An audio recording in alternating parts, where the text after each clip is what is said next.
giving a talk on space applications. Unfortunately, on that day, I had something else to worry about. So my colleague, Mr. P.G. Divakar, now he is Dr. P.G. Divakar, who used to say just near the next lane here, he gave that talk. So this time I did not want to miss, and then we were searching for the subject to talk, so I suggested we will talk about space economics. So Professor Ramarao asked me, what is the subject, space economics? So he modified that to space commerce. That's how we are here today. And our first attempt is to tell you that in this wonderful, exciting world of space that you all dream about, there's a huge element of commerce involved. And where does that come from?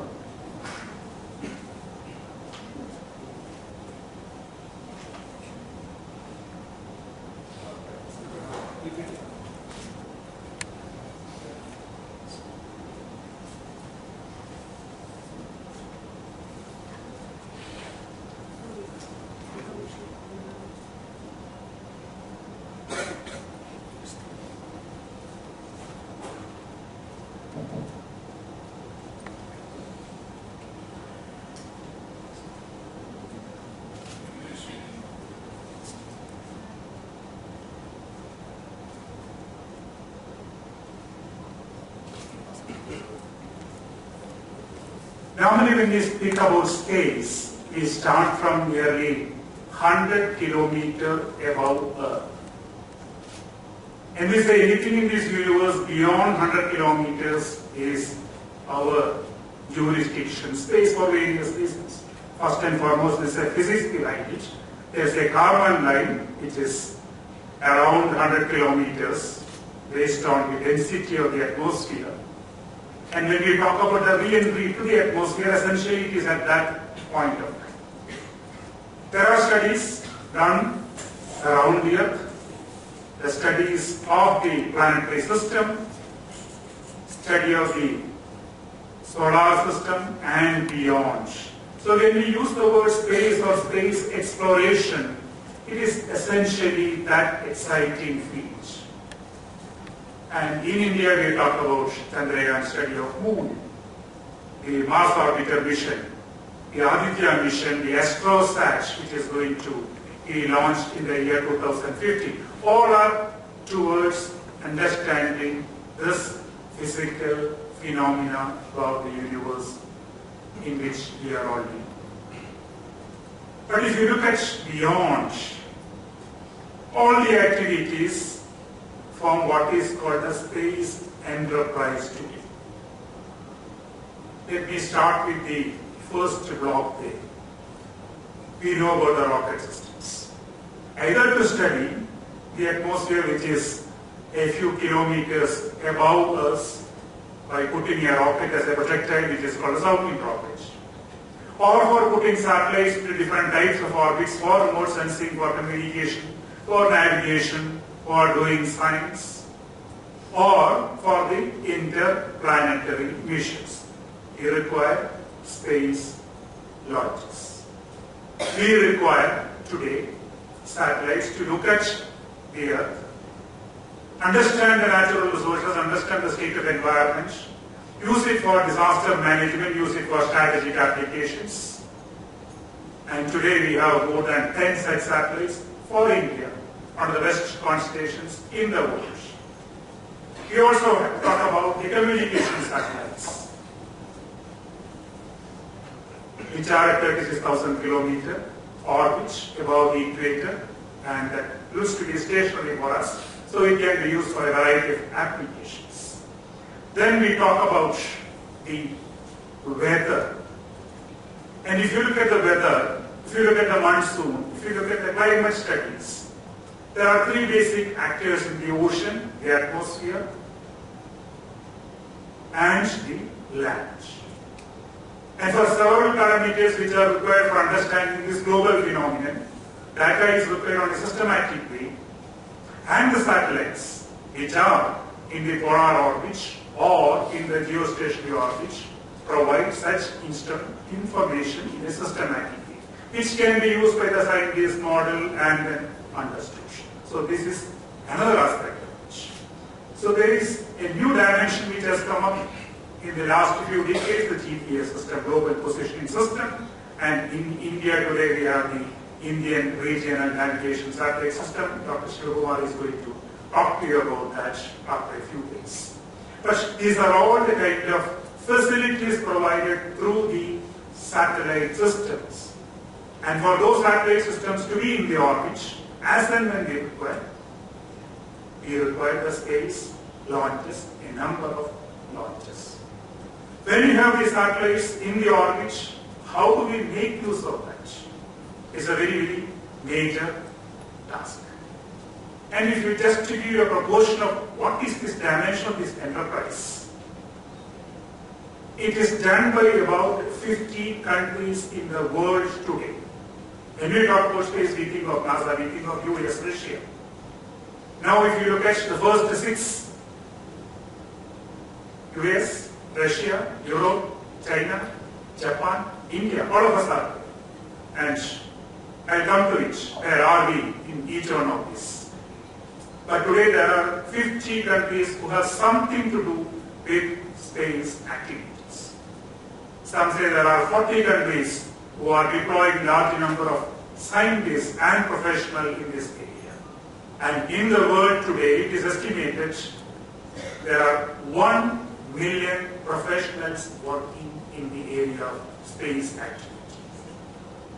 And someone talks about the space economics, and they will talk about the size of the satellite industry, space industry, that comes to nearly 300 billion US dollars. And if you look at the growth of it, in spite of what has been happening in the global economy, it is growing at least at the rate of 5% per year, comprising of the launch vehicles, the satellites, the ground equipment required for using these satellites, and the host of services that are generated out of these satellite systems, the space-based services, starting with the television that we see, starting with the services that we get on those platforms. The way the decision making is improving in the governmental system, the way we are able to get information for ourselves about weather and various other systems. All these commercial, societal services all put together form approximately 60 to 70% of this large number that I was talking about. So that is globally the size of space. And this is the area where we talk about space economics and space commerce. It's an enterprise. Here we produce satellites, produce rockets, and provide services on commercial way, while there is a large amount of technology, large amount of science running behind providing these systems on hand. So this is the relevance of space commerce. Where is India in these areas? In management, we talk about strategic positioning. What is the position of India in every one of these areas? As Professor Ramarao put it, we are one among the first 6. Not that we are claiming. There are 2 international studies. There is an institute called Futron. You can go to the website and search for it. From the year 2008, they have been systematically conducting study of the spacefaring nations on 15 metrics, 50 metrics, qualitative and quantitative. And every year they come out with a report where each one stands. And they also see the trend as years progress, how each one is making relative progress. As per that, India has been in 5, 6 positions for a long time, and we continue to be there, as I mentioned earlier. This is the overall system.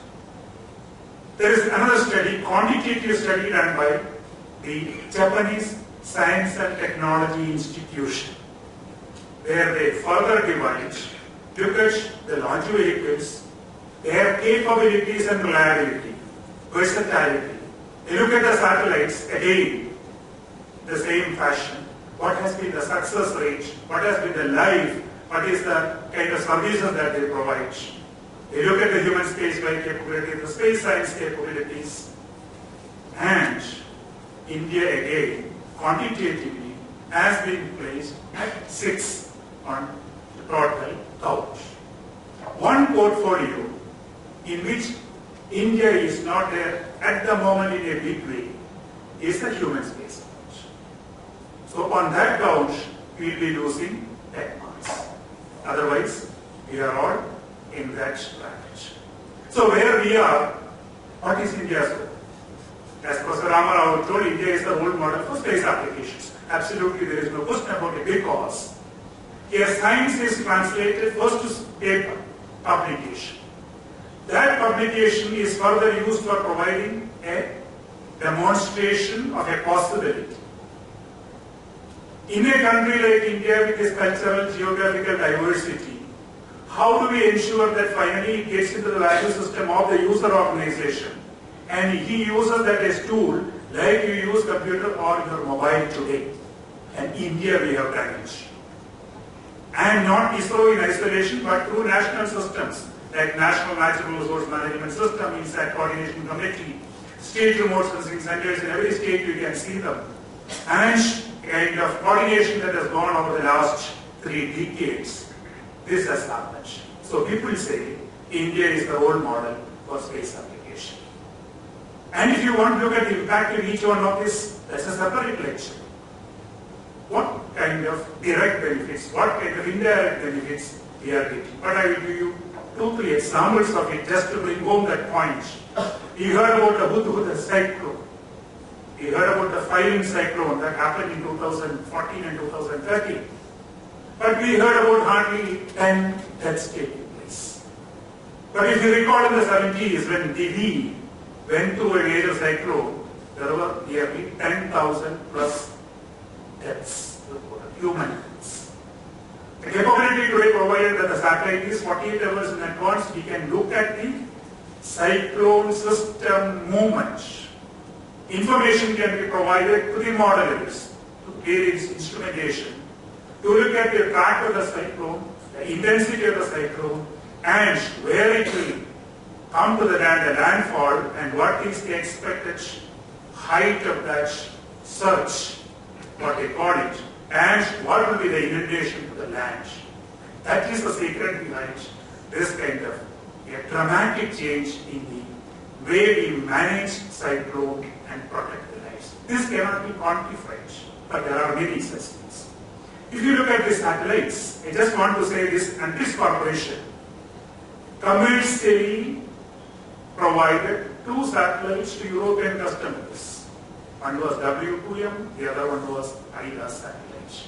And if you have to compete in international markets and be there selected, and those satellites are functioning today, that shows the maturity of a class of satellite system.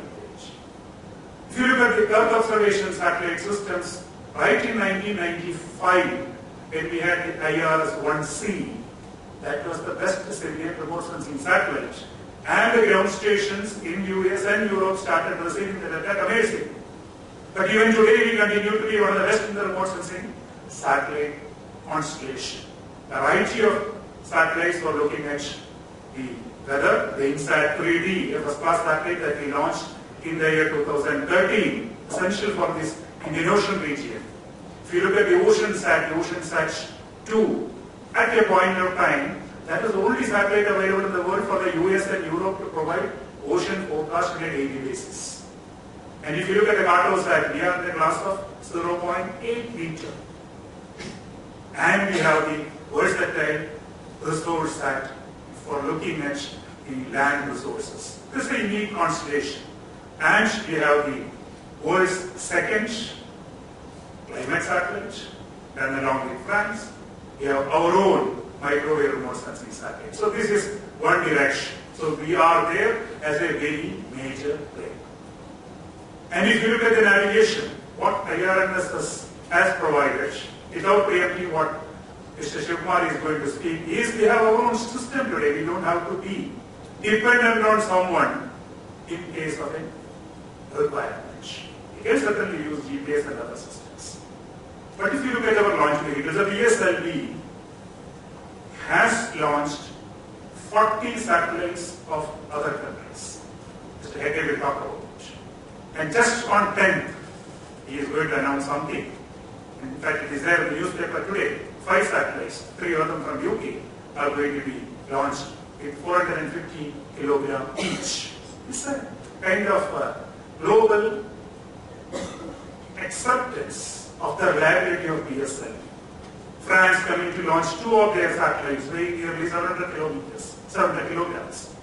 So there is a niche for PSLV in the global market.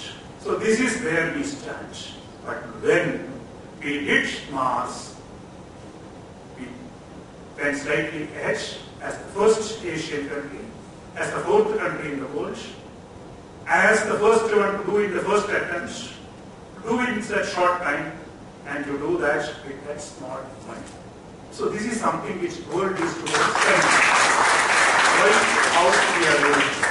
And when we talk about farmers, it is relevant because their cost effectiveness is important, the reliability of systems are important, repeatability is important, dependability is important. So India is today in that class sought after. And if you go back to the Futron report 2040, what it has written for India is India made an indigenous rocket, that is the GSLV with Indian cryogenic engine and stage in 2040 is the next class of vehicle for us to offer for the commercial launches and the Mars mission.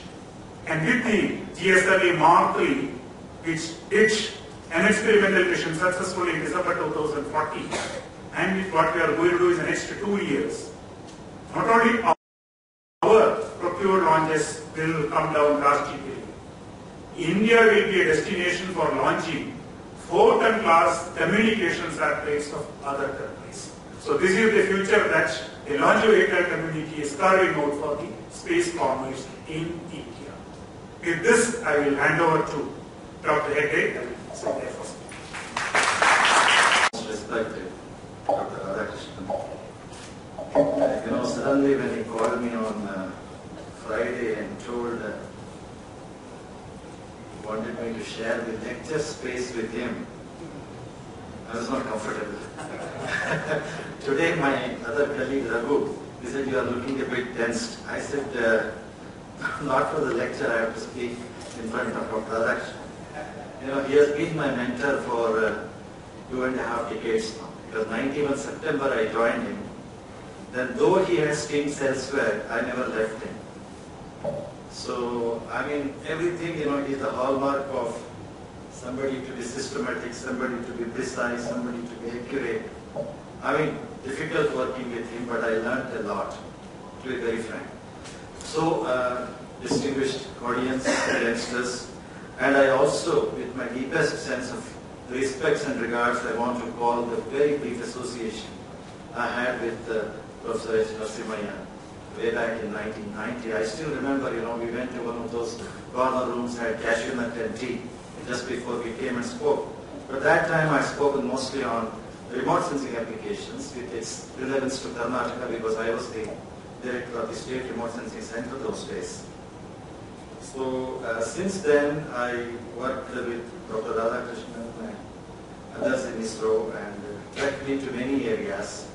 And it's about 5 years ago, it is he who desired that I go and start working into space commerce from ISRO side. Because Antrix Corporation is the commercial front of ISRO. We trade on ISRO's assets, ISRO's human capital, ISRO's intellectual capital, ISRO's facility, and the services that emanate from ISRO, and market it globally.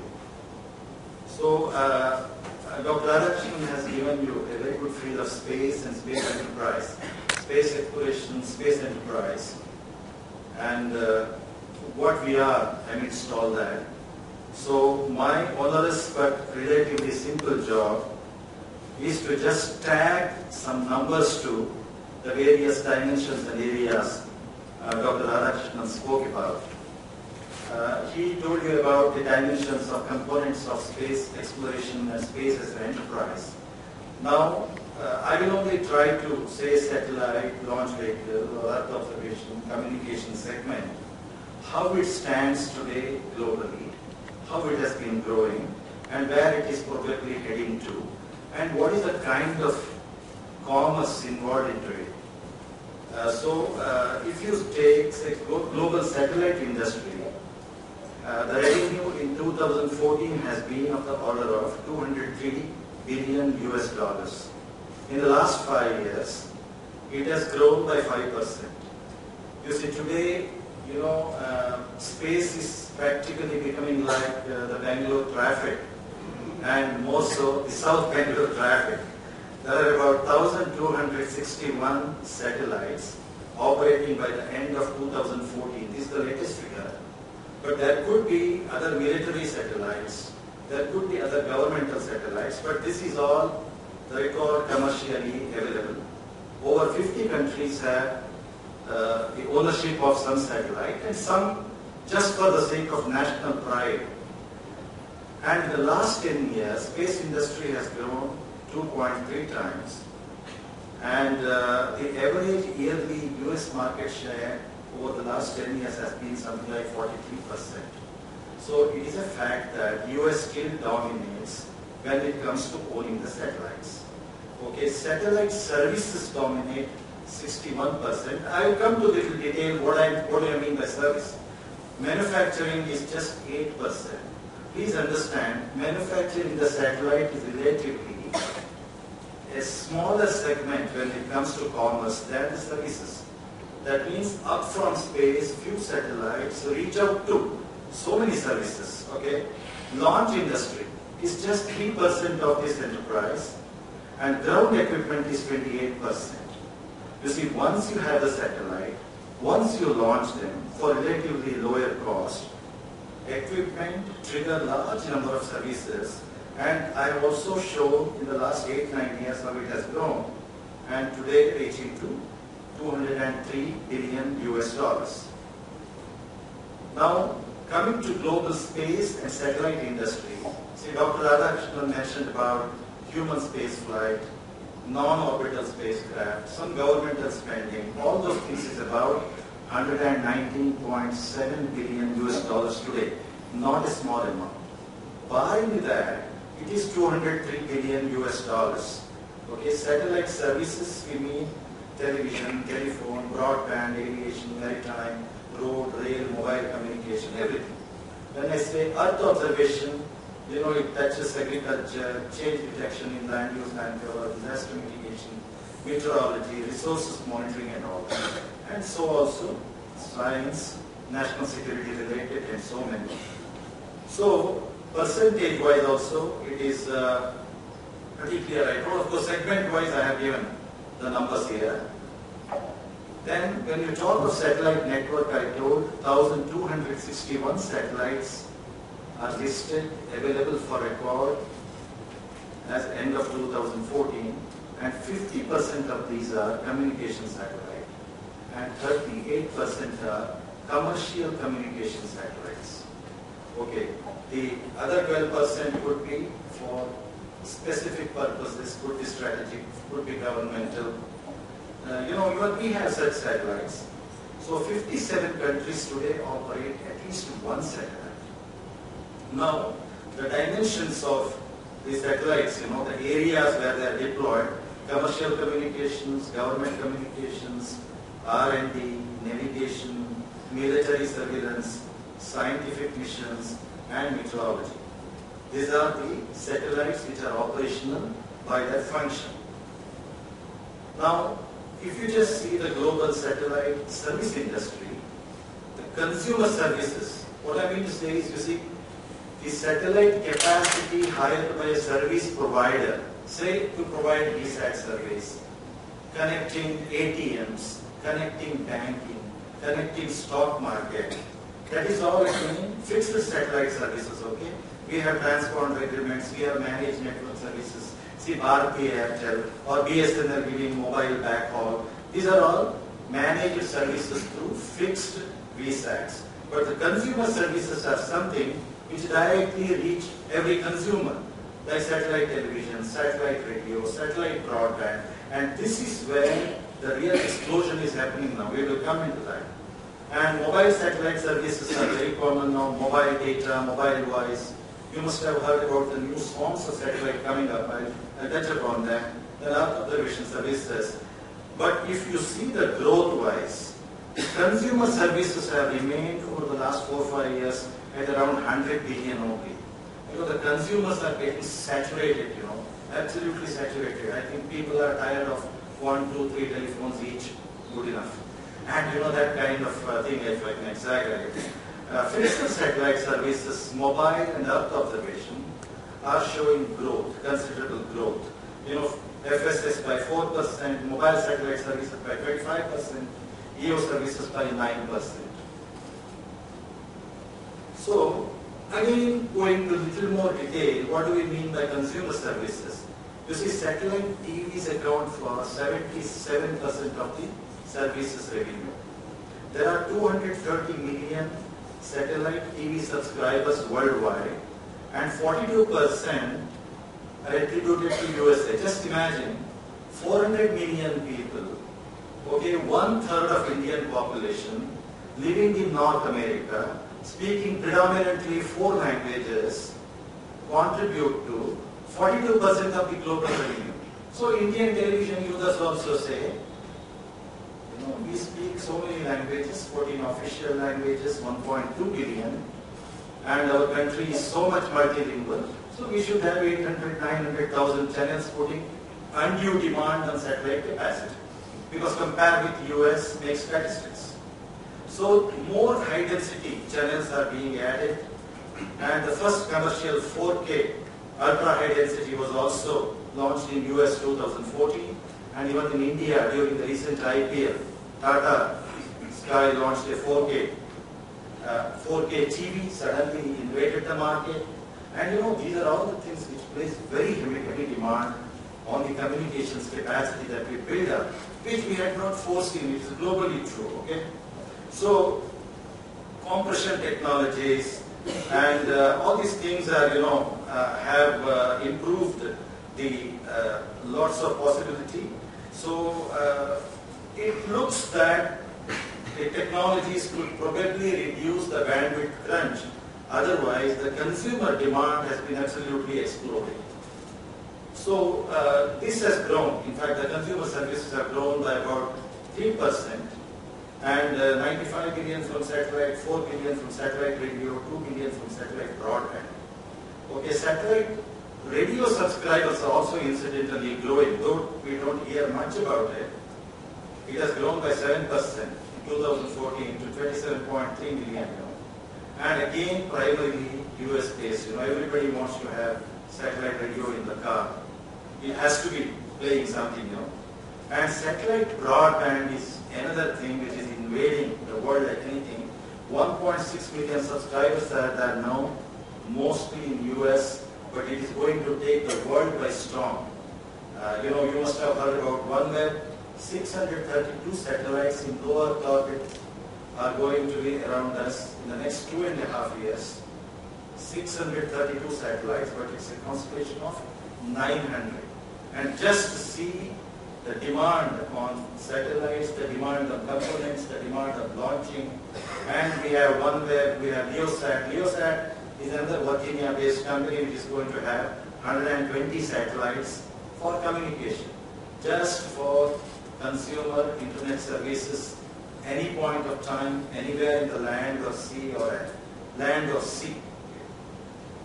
So, coming over specifically to consumer broadband over satellite, why it has become so popular? It is comparable to terrestrial communication in terms of speed and price, and available nationwide. And there is a lot of maturation and combining of advanced technologies like frequency reuse, spot beams. When satellites first came into the thing, satellite as a synoptic view was, what we learned in the 70s, early 70s. but now high power spot beams. You know, even India is making such satellites. You know, during RadhaKrishnan's time as the chief of space, I mean, he has specifically mounted some projects. So we are soon going to have our own high throughput satellites with high power spot beams where frequency reuse. I mean, a small segment of the frequencies can be reused, like this terrestrial cells too, cellulars too. And you know, tremendous optimization, tremendous power, tremendous bandwidth. So there is substantial reduction in cost per unit of bandwidth, and there is growing demand and a lot of customer confidence in this kind of service. So 90s, you know, towards this what happened globally. 90s, some global companies proposed large constellations of satellites, but all got cancelled because technology was considered expensive and terrestrial was found to be very, very effective. In 2000s, similar regional systems were proposed and deployed, you know, wide blue, spaceway. Of course, all this one can find in the web, okay, I'm not telling something out of my own knowledge or whatever. And it found technical success, it became tested for new, and acquisitions started happening, you know, companies started grabbing each other. I don't know, you see, you might be, most of you know, see, Google acquires another small company, almost one company every week. Microsoft acquires or swallows a small company once in 15 days, every second week. I mean, that is the way things are going now. You know, two people join startup, they make a startup in California. Within 2 years, somebody will swallow them, ingest them. You know, that way, a lot of pooling of, you know, the knowledge islands happened, and today it's coming up very well. And today, 5 major systems are expanding: Eutelsat 2A, HughesNet, Viasat XD, Inmarsat Global, O3B. So 4 operators affiliated with established satellite operators, and there has been 50% revenue growth in the last 5 years. I mean, something unimaginable. Now, let us see Earth observation. I mean, communications is something phenomenal. It has been growing. Earth observation satellites have started becoming smaller, lighter, less expensive satellites, and completely transforming Earth observation. You know, there are a lot of new entrants. Earlier, you know, we used to hear about Landsat of USA, IRS of India, and, you know, Spot constellation of France. That was the kind of thing. Today, there are a lot of new entrants, a lot of private players, and small satellite trends are shifting away from one-time streams towards widespread adoption, and just by constellations, okay? If you just see, for example, see Worldview 3 today, which gives us 32 centimeter by 32 centimeter spatial resolution data, extremely good. You can even read the number plate of the car. In the civilian satellite I'm talking, there is Pleiades of France, SkySat, and Dove. See, from, you know, earlier when I started remote sensing, the advantages of satellite remote sensing, you know, temporal observation, wide area coverage. So we were so proudly telling, you know, once in 22 days you can image the same area. That has all gone now.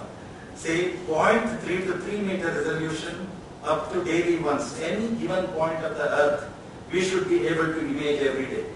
Then suddenly SkySat came, Dove came. They say any given point of the Earth, we should be able to view at least 5 times daily. You know, that is the kind of trend today. Okay, so they have raised large funds, and all these constellations, hereafter, you know, the individual satellite concept is gone. Okay, and Dr. RadhaKrishnan mentioned, when we had the Indian remote sensing satellite series, we were the best in the world. 19 international ground stations were receiving data from IRS satellite. You know, US, Europe, Russia, China, Myanmar, Iran, Algeria, all were having ground stations. Today also they have. We have about 20 resellers. That is our lead area. But then today, the onboard data storage capacity and beaming it real time to the ground has brought in the concept of virtual ground stations. I mean, technological improvement in this area also. And there are data relay satellites, okay? Satellites could be on any part of the earth, but it comes to another satellites, and from there it is relayed to a ground station is centrally there, and within hours process data gets distributed. So today also we have ground stations for our microwave satellite, for our resource satellite, and I mean we are also very much in the game, okay? So Earth observation trends, if you see now, it is now slowly getting financed by industry, okay, from the national agencies. Now national agencies have switched to public good kind of data. The commercial domain has been taken away by the industry. And idea is to give high resolution imagery.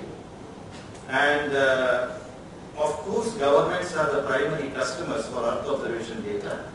And satellites are becoming extremely sophisticated with the growth of technology.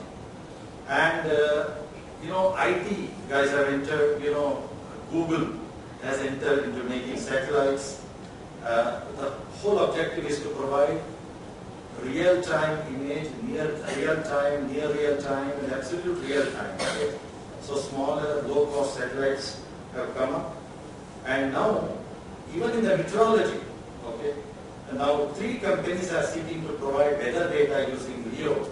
I don't know whether you heard of a company called Planet IQ, who were some of the founder members of Planet IQ were our partners when our data was being received world over. Now they are with Planet IQ. GPS occultation, how the atmospheric bending happens and all, basically to forecast real-time weather. You must have also heard President Obama announcing recently that weather forecasting will be commercialized in US. That's it. 2-3 companies have already got into the game, and we are in discussion with one of these companies to launch 20 of their satellites on our PSLV, okay? Our American PSLV. So we are in touch with them. And there are also private companies who want to provide weather imagery. So coming to satellite manufacturing industry, remote sensing satellites are 51%, but mostly CubeSats.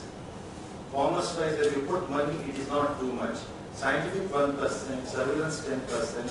Of course, these are all the numbers of 2015. But in 2014, there were 208 satellites were launched, as compared to 107 in 2013. You see, just 1 year, the number of satellites were doubled. And 130 CubeSats were launched, which represent 63% of the total number of satellites launched. However, it is communication satellite to represent 33% of the revenue. Though CubeSats added to the number, it is only 1% revenue. I am afraid slowly these CubeSats may go. It may just remain as student or scientific interest. I will tell you some more statistics. So again, the USA dominated 62%, and 20% from Europe, 4% from China, 5% from Russia. Look, to be noted, the number of satellites launched by Russia have drastically reduced, okay? Japan 5%, all others 4%. Now, if you see the manufacturing industry, this is certainly more interesting. This pertains mostly to the commercial communication satellite. See, over 5 tons, 5 to 6 tons is 36%. This is 2014 to 2023. But this is a forecast based on the progress that is happening in various companies, okay? 4 to 5.5 tons is 28%. 2.5 tons to 4.2 tons is 25%. And Dr. RadhaKrishnan just mentioned about our GSLV Mark III, which made the successful maiden flight when he was leading us. 25% of the satellites to come in the next 10 years are going to be in the 4-ton category, most ideally suited for GSLV Mark III. So we have a niche market for everything that is being done in ISRO. Okay. So up to 226 satellites, average will be about 23. And if you see the graph bar chart, the total mass launched per year, an average mass per satellite, it comes to about 4.9 tons, okay? The larger number on the top is the total mass of the satellite to be launched from now till 2016. And the average mass of the satellites to be launched is around 4.5 to 4.9 tons. So, I mean, absolutely we are there where we should be. So, the global satellite launch industry is about 5.9 billion US dollars. And in 2014, 73 satellites were launched. And low Earth orbit, medium Earth orbit, MEO is medium Earth, LEO is low Earth, geostationary is 24, and beyond geo 1. And the orders for launches booked in 2014 is 22. In the earlier slide I told, it's about 22 to 23 average satellites, they get launched. So again, government customers contribute about 70% of this total launches. And the point to be noted is space is also an absolutely geopolitical area. So the Russian launch providers experienced dramatic drop due to some reliability issues, of course. Everybody goes through this. And also the Ukraine conflict. You see, when it comes to medium-sized satellite, they had a vehicle, converted out of the old missiles called Dnepr or Dnepr as it's called. When the Ukraine conflict started, one of the launch bases was closed. So they were operating only from Yasny in Ukraine. And the Russian launch base didn't allow to operate those satellites. So they shifted. In fact, the DMC-3, which we are going to launch on the 10th, they were supposed to go on Dnepr. Okay? The whole satellite was made for mounting on, it is not that, you can put any satellite on any launcher and just lift. Impossible. There are tremendous adapter issues, mounting issues, interface issues, so many things, okay? Each launch vehicle in the world is different because this technology everyone has developed on our own, and our great leaders have developed it in India also. So we had to do a lot of modification for satellite. It's a real challenging mission. So at the right time we got them, they came to us. So if you see the small satellite scenario, I want you to focus on the graph in the lower left. Okay, the comparative launch price. When it comes to launch, this launch price is a big issue, okay? So when you say 3U is, 3 units, CubeSat, 10 centimeter, 10 centimeter by 10 centimeter is 1U. 3U, 6U, 7U. But if you slowly see the launch cost, you see whether you want to launch a mobile phone size satellite into orbit or a 6-ton satellite into orbit, basically, certain things, like release mechanism, dispense of charging after mating, closing the heat shield, hundreds of issues are there. So, globally people feel that, the launch service providers feel that if the satellite is around 450 kg, which should earn at least $17.5 million, it is reasonably okay. It is not easy for us to take 20 satellites of 1 kg, it will fill the launch vehicle, but it will not give me even 25% of the launch vehicle cost. So, if it is something around 300 to 450 kg, I can earn a reasonable, respectable money for my launcher. Okay? So, though there is reduced launch cost due to miniaturization, standardization, and increasing number of small satellites coming up, it is not very easy. Now you see the one which I talked about, 632 satellites to be delivered in space in the next 2.5 years. They are thinking of launching 30 satellites at a time. Soyuz. Maybe PSLV will take a little short. They have to line up 21 launches to deliver 632. Not going to be easy for them. Okay, even we may end up launching some. So, even if we aim at 10% of this market in the next 5 years, this would be a huge thing. But as of today, we are not 100% commercial launch service providers because we have to strike balance between the national demand and the commercial demand. So in 2,000 to 2,500 satellites would be launched before 2020, and which is more than 4 times the number launched in 2012. Now, see, we have so far launched on PSLV about 40 satellites, and the different weight class is there. And we have signed the contracts to launch another 33 satellites, which we are going to launch before 2017 as few dedicated and mostly as co-passengers, because the launch vehicle we are filling to the brim. You may be aware that PSLV has comfortably launched up to 10 satellites till now. So today the situation is about 350 to 450 kg passenger satellite wants a primary satellite status. You see, the primary satellite fellow decides the orbit inclination of that particular mission, and the co-passengers will have to slightly make adjustment. So the ground equipment wise, again some statistics, network equipment, navigation equipment, TV, broadband, radio and mobile equipment. So this here I am not including the chipsets that are integrated into devices, such as smartphones and all, but the main equipments like VSAT or gateways, network operations center, things like that. Navigation market is coming up in a big way, and 7 billion navigation satellite system devices are projected for use by 2022, and end of 2014 itself it is 74 billion plus. I mean, huge money here, and again India is right on time with our own regional constellation. And you must have heard about Galileo also, which was planned over the last couple of decades, and the constellation is not yet up. Whereas in India's case, 4 satellites are already up, and services are already being used by the civil aviation authorities. Things are going well. So just a few things about Antrix, for the simple reason that I put it there in Antrix.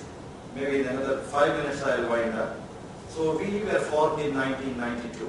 We are a wholly owned Government of India company, and we are under the administrative control of Department of Space. We are a 100% Government of India owned company.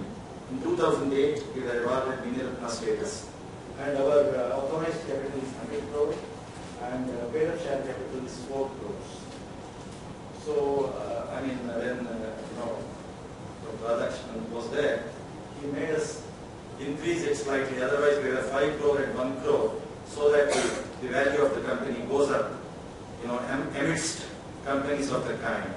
So we are fully compliant with Companies Act and DPE guidelines. So what do? We provision communication satellite transponders to Indian users. More than 200 transponders we have leased to Indian service providers, whether Tata Sky, Bharti Airtel, Dish TV, BSNL, whatever it is our transponders. Okay? We provide satellite launch service to international customers. We market data from our Earth observation satellite constellation. We build and market satellites and subsystems. We build satellites and establish ground infrastructure for Indian users. And we provide mission support. Anybody's satellite, anybody's in the initial phase, the global network of stations provides mission support, and we do everything for a cost. Antrix doesn't do anything free. So, and I mentioned about this, 40 satellites launched by us are from 19 countries, and today we have launched service agreements signed Algeria, Canada, Germany, Indonesia, Singapore, UK, and also USA. We have 9 satellites to be launched from USA on board PSLV. So our ground stations to receive IRS data today work in Myanmar, Algeria, Iran, Europe. So we provide environmental test facility for foreign as well as Indian satellites. And we also, of course, provide the mission support service. And as a promotional activity, biennially, jointly with CII, ISRO, Antrix and CII, organize Bangalore Space Expo. Our experience is minimum of about 60 foreign companies participate, 60 to 70. Last year it was a huge attraction. I mean, it is equivalent to Aero Show kind of thing, space show in India. And what is there for us? This is the last visual. What is there for us to really exploit now? Satellites with wide geographical area coverage and nurturing the hotspots. The spot on the space which is comfortable for India coverage should be exploited by us to put various services in place, and the high throughput communication satellites for VSAT and digital satellite news gathering applications.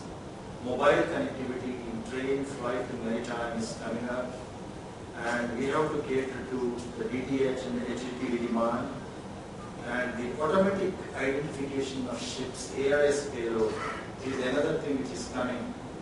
We are of course launching one satellite from Canada in that regard. So, we need to monitor our southern Indian Ocean and the maritime zone around India, and navigation equipment and services. And coming to satellite buses, India has one of the largest variety of buses. IMS-1 is Indian mini satellite series, 100 kg class of satellite. IMS-2 is about 350 kg class, which is used by the Indo-French missions. And I-1K is 1 ton class of satellite, I-2K, I-3K, I-2 ton, 3 ton class.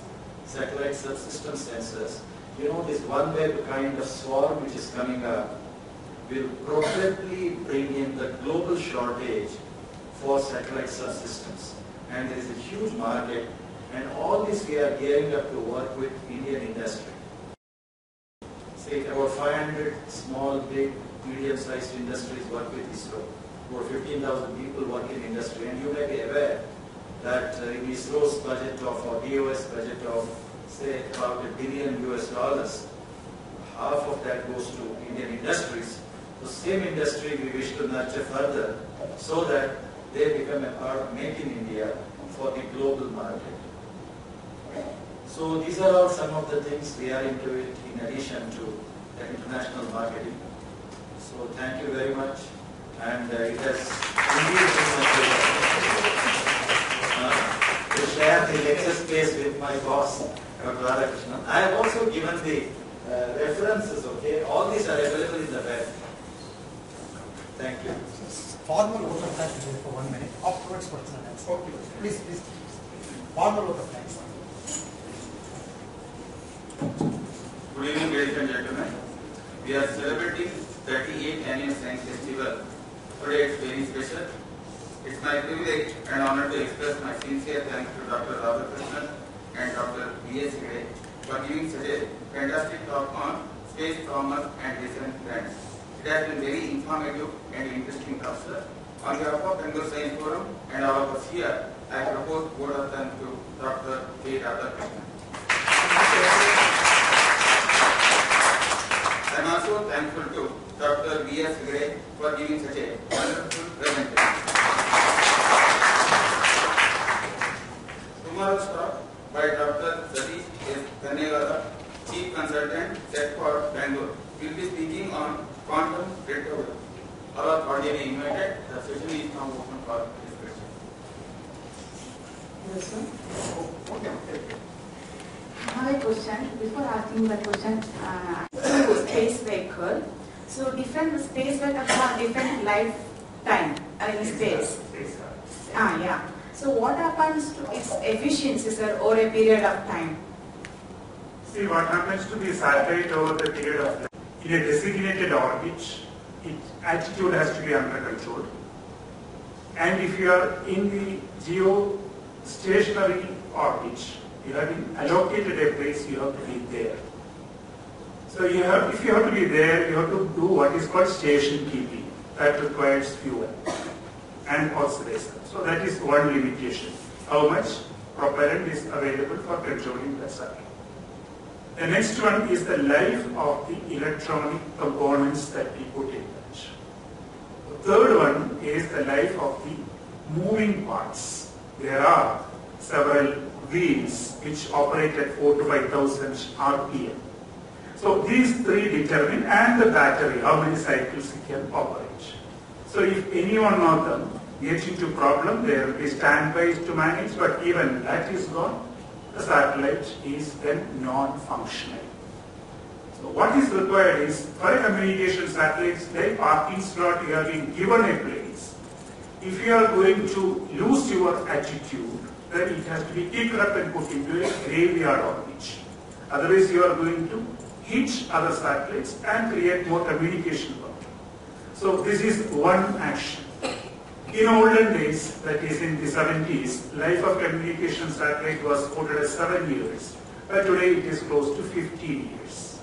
From the commerce point of view, if you put an investment, you have got more returns. That is important. So about 20 kilogram fuel and oscillators are combination required for 1 year of operation. So that is one trade-off. The efficiency, what you mean by efficiency is the ability of the instrument. If the instrument degrades because of the electronic component degrading, then you will lose the kind of resolutions that we are talking about and the qualities of the image that you get. That is again degradation of the electronic components. So what we do, in the ground itself, we qualify these systems and go through a live test. Ensure that the viability is properly put in the backup, the stable period. All these things are done and it is tested for the environment it is going to face in space, including the vacuum and the temperature cycling, etc. So all those things are being done. There can be one more accident coming out of the debris which are orbiting. It can hit even if it is a small particle. So there are techniques available now to understand, are they going to be coming together and closer, and then how do we manage? Like our traffic management. That's what happens. You somebody else opportunity. Yes. After that. Last question. WDN for communication and defense application. Can you enlighten? That is the subject which probably you can ask Shivakumar. You were with the model before Lord Venkateshwara. What is the message for the youth? That's all. No. No, don't worry. Next. This is not Bangalore Science Forum's petition. Here you can put scientific technical. Anyone else? You know, the asterisks in the business of space, what is the profit we are earning and also what is the value per employee? Now is something of the order of say $400 million per annum, or say 1,850 crores or so, the most recent. So we have been constantly growing over the years. So amongst the 277 working PSUs in the country, we are one of the very good profit-making public sector units. Okay. Thank you very much. There's no Guniratna status. So you asked the second question per employee. Per employee. Yeah. There are two types of employees. One is the employees in Antrix per se who do the marketing finance activity. There's a large number of employees who work part-time in ISRO centers for making these rockets and the satellites. So it is part of that larger system, and this is the front of. Yes. Vehicles. Yeah. Second question. See, the basic equipment can be used for several launches. It becomes more economical. That's why the concept of expendable vehicle like the rockets that we put and a reusable vehicle like the space shuttle are considered. When the space shuttle was conceived, they probably thought one shuttle can do many hundreds of flights, and that becomes a good proposition. But if you require or look at the total cost of this vehicle over a period of time, or the entire life cycle, for the development of such a reusable vehicle, for the reconfirmation about the use for the next flight, and then if you apportion, they could not find that as an economic proposition. because the total elements of cost, all if you add it together, it becomes difficult. So space shuttle got its natural process of termination. In Russia, they developed a vehicle, Buran, but they did not go beyond that. So as of now, it does not look to be a viable commercial proposition if you look at the entirety. But if you look at the technology development, it is a very complex subject, and whatever we are developing through the reusable launch vehicle technology demonstrated that you would have read in the newspapers, it is going to take us in a new plane for the future. Because if you are looking at any large vehicle from orbital re-entry, such technologies are essential, and with that objective we are developing the R&D at the moment. Otherwise, if you have seen today, world has stabilized at the expendable launch vehicle. And if you look at also the shuttle disasters in the past, it all amounts to this reusability and related aspects of it. So overall economy is not very positive. 0.3 meter of the viewing of the earth. Is it possible that we could use it for the security purposes of avoiding the terrorist attacks or any illegal activities in the country? Question is wonderful. Yes, communication satellite, if you take, a communication can be beneficial to any user in the country, strategic user or any common civilian.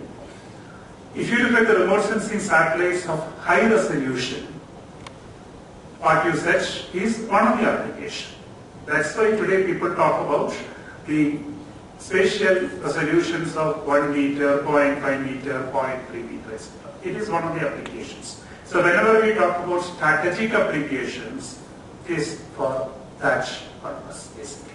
There are also regulations in the country on how you distribute this high resolution data to any user, because you don't want to give on a platter all such information to everybody. So I would say it is basically a strategic dimension. You also mentioned about a satellite specifically for the coverage in the Indian Ocean we are built. It's for that application. Indian space exploration. I have one question. Recently we have been hearing about SpaceX, which is planning to launch reusable satellites, launch pads. So how far is that practical? Yeah, they had one trial to recover one of the spent stages from a sea-based platform, which was not successful. But then, as RadhaKrishnan mentioned, the advantages of reusable vehicle. So obviously, the effort is to operationalize a reusable vehicle. And you must have also heard about the space planes that are coming up,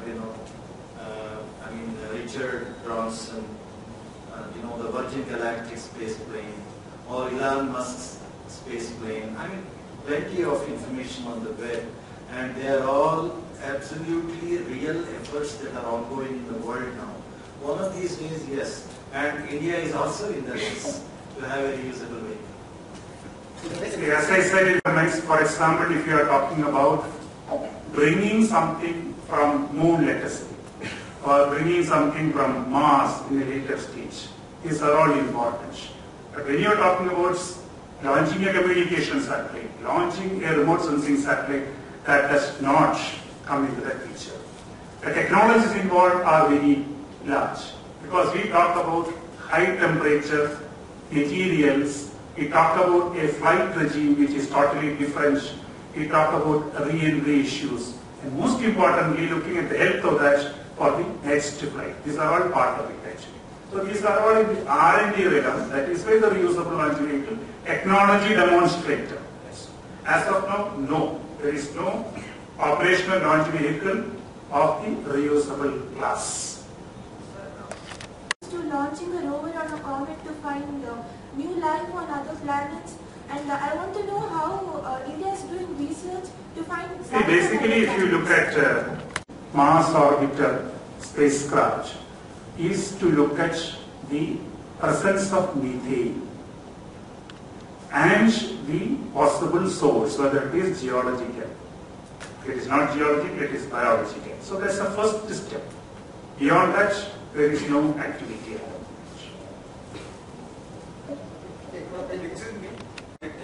Yeah, if you look at the technologies developed for broad applications of the satellite system, as he mentioned, the equipment required for that. The second one is the spin-off. What is designed for the space application with adaptation can be used for non-space application. And we have been doing that in India too from the 70s. Almost 300 and odd such technologies have been transferred, which are being marketed by the various organizations, companies in the country. More and more of such kinds of things will also justify how a high technology development in the country can get into benefit in other areas. Years back, it didn't take off. What was the reason? Now that's why Dr. Hegde's speech, in the 90s especially, there were 3-4 such communication satellite constellations which were planned. They did not take off at that time for the economy of that time. In fact, some of those satellites are built, half built and sitting in the various places there. So he mentioned that in his talk. Iridium, Motorola, ICO satellites, intermediate communication orbit satellites, all were of that class. For any after WTM and HILAS, any other satellites we are making for other countries? See, basically at the moment, but we have our national needs to be met in the area of communication transponders. You would have read in various articles today, we have nearly 200 transponders of Indian satellites and 90 satellite transponders are leased from outside. There is also a growing demand. So our first priority is to meet that national requirement, for which there are 3-pronged strategy. Enhance capacity, improve the capabilities like research spot beams, etc., and go for high throughput satellites for the future. So this is one. But how do we leverage on the technology available with us to bid for such kind of opportunities, both in communication satellites and in launch vehicles? So this is where we are trying to develop capacity in the country through the Indian industry. Now today, if you look at the Indian industry, the 500 firms that we talked about are doing jobbing of different nature. But if we can bring them together as a consortium of people at different grades, then they can produce, in quote unquote, communication satellites with the technology available. After a few years, they can also take responsibility for building the operational launch vehicles somewhere near the Sriharikota A. So this is what is being planned by ISRO to bring up an industrial entity, space industrial entity. We are moving towards that. And if you look at the eyesight of ISRO, today industry people are coming and working there and participating in several phases of the satellite manufacture. But what we are looking at a company or entity X, which will take that responsibility, and our people will do the research and development activities. It is all stories. There is no things which are not real. These are stories. I told you these are stories. News is also a story. Actually, you should consider that there is basically 4 satellites in that orbit, and those 4 are there to measure. But if you want the total area to be covered, that we are looking at India and 1,500 kilometers, we require a constellation of 7 satellites. So by 2016, first quarter also, the 7th satellite also will be up. But today, with the receiver, you can measure the position. That is the capability. Those are your question for this. Anyone else? Otherwise, Any space race by ISRO for the progress of prestigious of the country? There is no many things that we do or somebody does is for the race. What is happening today globally in space is, number one, it is a costly proposition. And the countries are working together for that. I'll give you a few examples. If you look at the space station in the past, Russia and US were in the game. Later they decided to put effort together and make it international space station. There are 6 or 7 major players and others are offered that. If you look at the satellites that we built recently for climate studies, they got probably sensor. It was done jointly. There was no money transfer, but both the scientists came together. With NASA, we are going to do a similar activity. So people are working together and reach that because you can leverage on each strength. That's what is going to happen in the future. okay. Sir, thank you.